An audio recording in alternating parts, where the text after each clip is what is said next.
Hello, this is Tony Heller from RealClimateScience.com, setting the record straight about climate. The press is in full panic mode trying to get people panicked about the climate. Their latest ploy is warm weather in the eastern United States. Let's travel back in time to this date in 1932. Temperatures ranged from 90 degrees in Texas all the way up to 70 degrees in New York City. There were 60-degree temperatures well up into Maine. On January 14, 1932, the New York Times reported the warmest January day on record.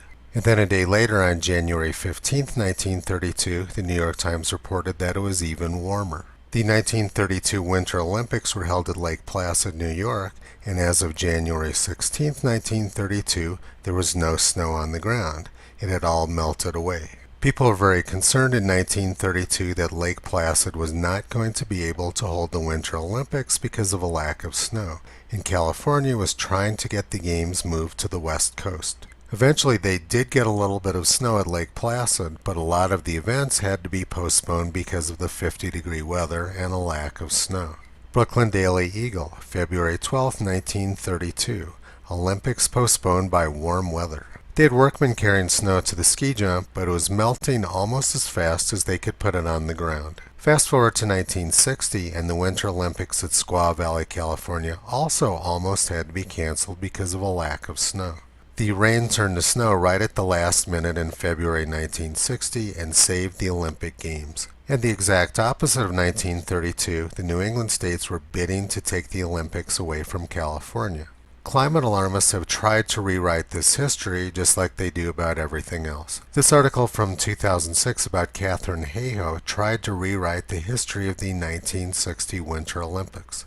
46 years ago this month, the world's athletes frolicked in the snow at the 1960 Winter Olympics in Squaw Valley, California. That would be the same 1960 Squaw Valley Winter Olympics, which almost had to be canceled because a few hours before the game started, there was no snow on the ground. The article went on, 46 years from now, climate experts say it's doubtful that Northern California's mountains will be able to stage another Winter Games. Squaw Valley has had their three snowiest winters on record in the last 10 years, in 2011, 2017, and 2019. Last year they were skiing until July 7th. But Katharine Hayhoe says, by 2060 or so, if we don't change our ways, holding another Winter Olympics in Squaw Valley would be very difficult. As is often the case, Katharine Hayhoe has no clue what she's talking about. The 1960 Winter Olympics were very difficult, but over the past decade, California has been receiving record snow. Climate experts like Katharine Hayhoe don't seem to know much about the past, and they certainly don't know anything about the future.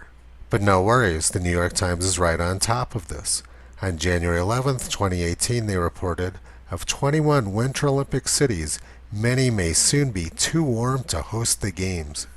And less than a month after that New York Times article was written, the coldest Winter Olympics on record began. As the record cold Winter Olympics began, Greens were very angry. They said, "Winter Olympics threatened by global warming, but NBC won't acknowledge it." This was probably because the NBC news staff was trying to keep from getting frostbite in the record cold. Fears for spectators and competitors as temperatures forecast to plummet to minus 15 degrees Celsius. We've been having record snowfall year after year here in Colorado. Ski seasons are extending into summer and they're starting very early in the fall. Autumn snow extent in the northern hemisphere has been increasing rapidly over the past 50 years to record levels. And winter snow extent has been increasing over the last 50 years too. And what about the southern hemisphere? Last year, Vail Resorts spent huge amounts of money to purchase 2 ski areas in Australia. Obviously, they don't think they're going to run out of snow anytime soon. 6 weeks ago, Australia recorded their coldest summer temperature on record, and they had deep snow in the mountains. The press is so busy trying to create panic about global warming that they're completely oblivious to what's going on around them.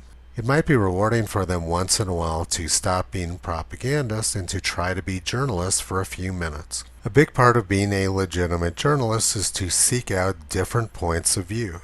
But it all really doesn't make any difference because according to the top minds in the Democratic Party, the world is going to end in 4,025 days. The world no longer has any need for comedians to do parody because we have politicians in the press to take their place. Visit Toto on the web at realclimatescience.com. He's been pulling back the curtain on junk science and propaganda for a long time.